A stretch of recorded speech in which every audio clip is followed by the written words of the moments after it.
So here's a couple of risers I'm making for the lathe. 4 inches high.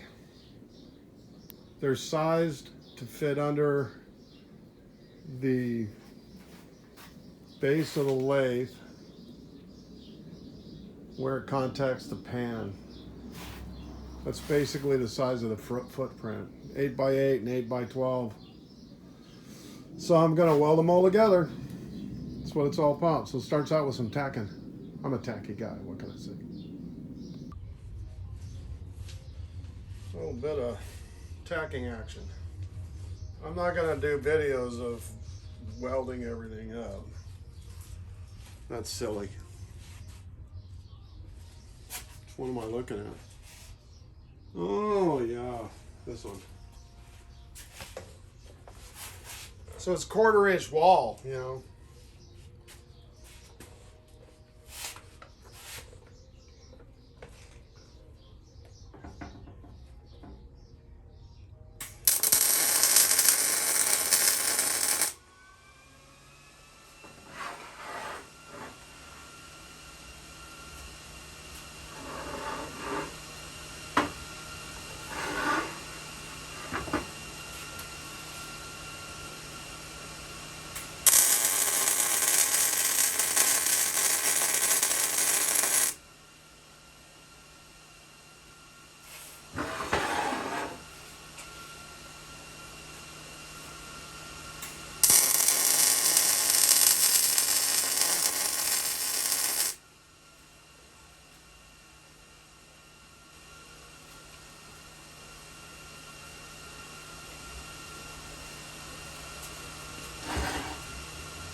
No good music allowed.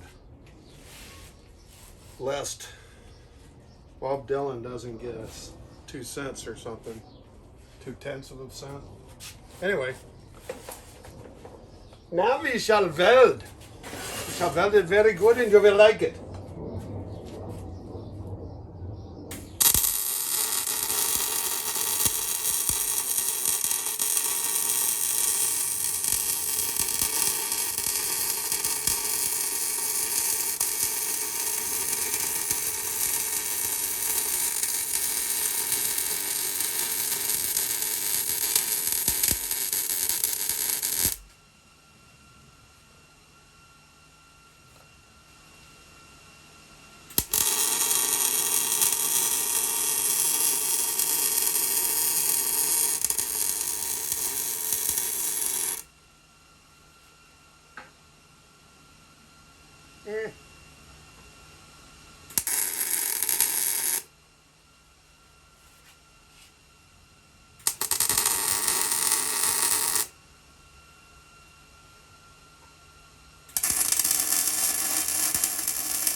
dun, dun, dun.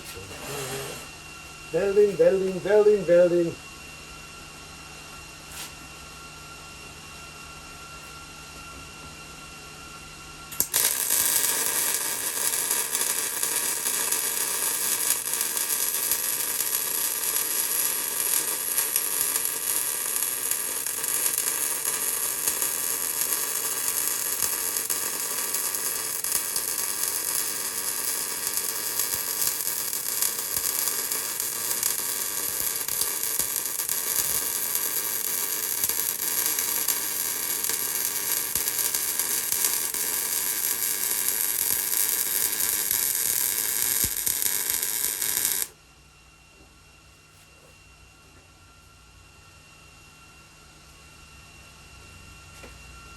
Oh, I better let them cool off. I got enough heat in them right now.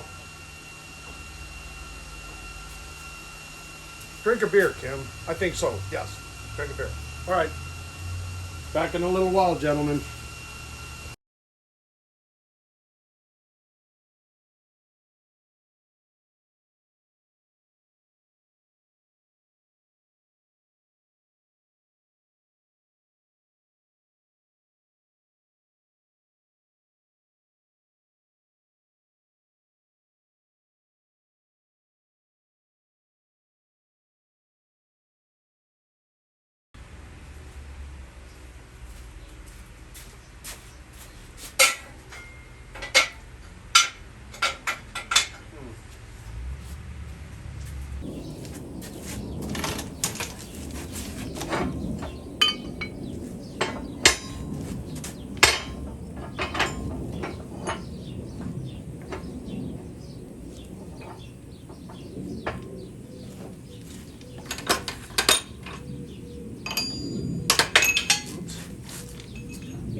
Find another spacer.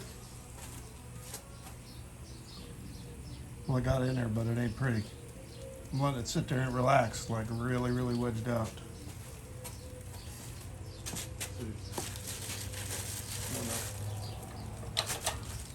Oh, a little extra.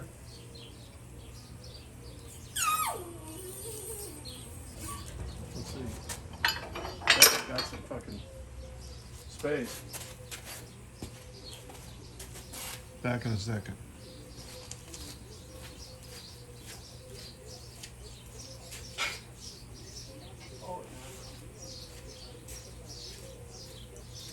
So I need about 1/8 of an inch. Isn't that funny? Quarter would be better. Rather have a little bit loose. Let's see now. Looks like that was the side I was pushing on. Let's push on the other side this time.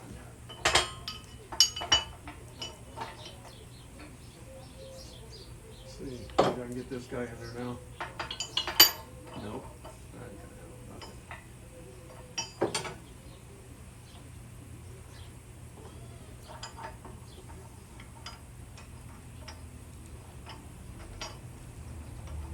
I don't think that's too good an idea either. Got another piece of 3/4 inch long.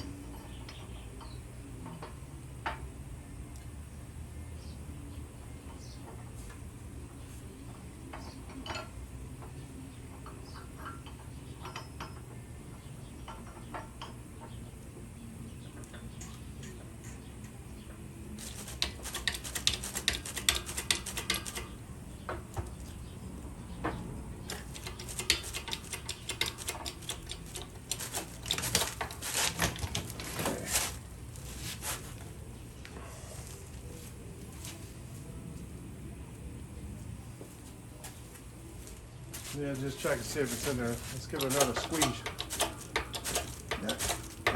Ooh!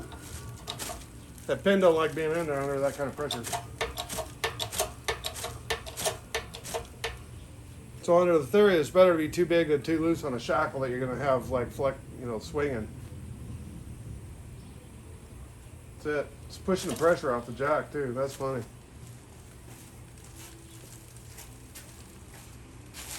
Couple more quick hits. Stress a little bit. Where's my hammer? Too bad I don't have a hammer right here.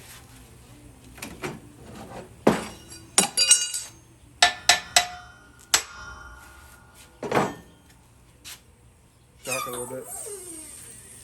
De-stress it. Go check it.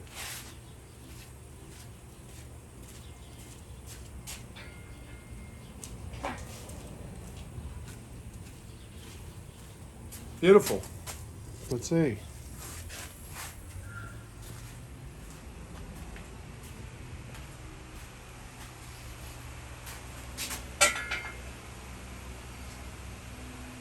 Better.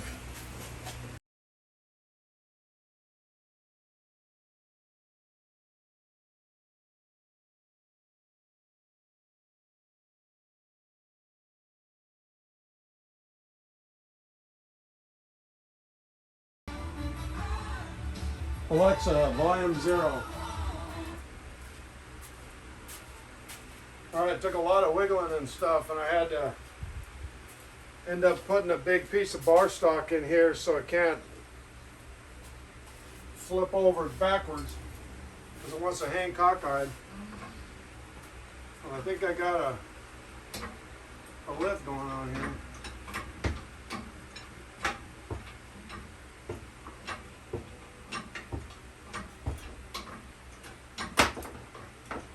There it is.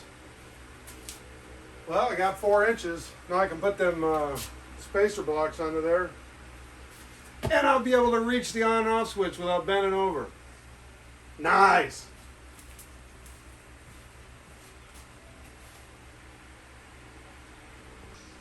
Alrighty then. So here's the riser. Let's see.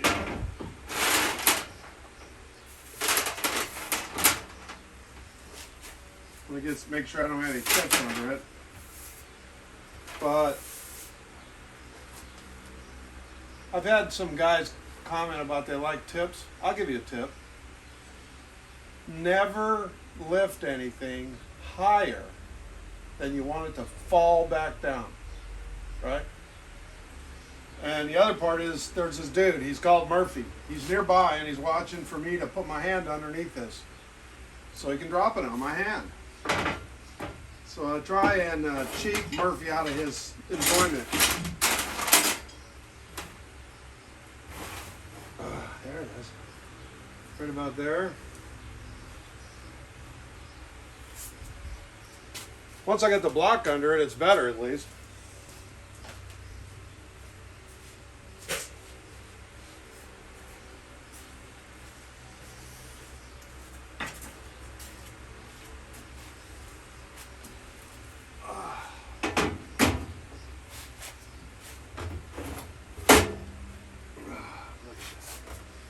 Oh, man, that's going to be nice.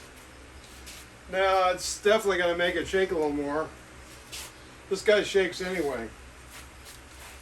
Because here's the thing. Lathes this size that were made in the old days, and you know, the ones that were real, truly commercial level, the bases were cast iron, and that's what kept all the vibration down. This thing is a nice, you know, lathe, but it's sitting on a metal box made out of sheet metal. So there's not much slowing it down from vibrating unless you put some kind of dampening on it. Yep. Or find a better bench.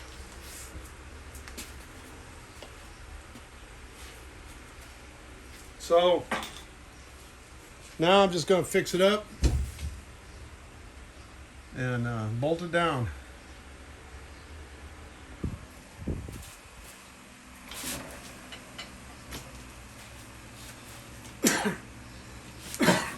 So using wrenches is something that goes back so far in my life that I can't recall. Given that I was a mechanic and spent a lot of time fixing mobile equipment. I didn't start my career as an automotive mechanic, more of a truck and military equipment stuff, but you know. So this is going to be a bit of a grinding this thing in, but I wanted to talk about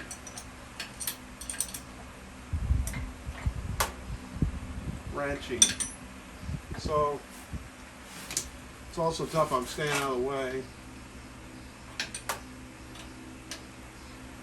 I always loved the simplicity of using an inclined plane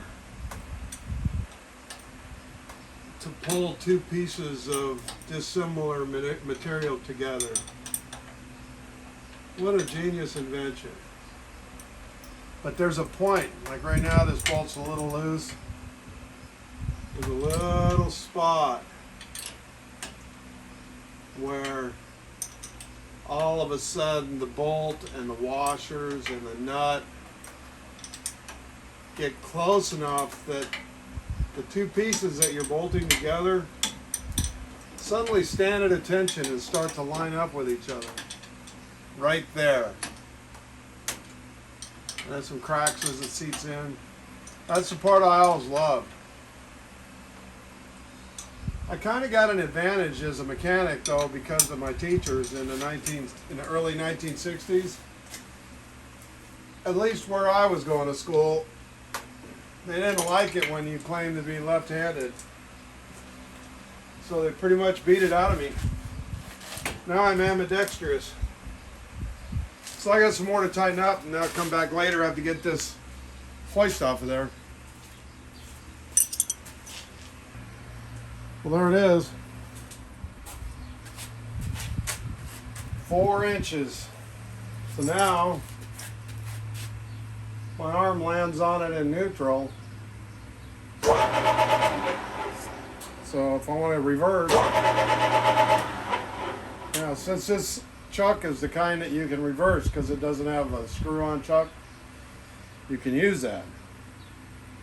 But forward, reverse, I like, Daddy likes, and it's as solid as it ever was. Only downside is I got to move the first aid kit because the door don't open all the way now. But you know how that goes. Cool.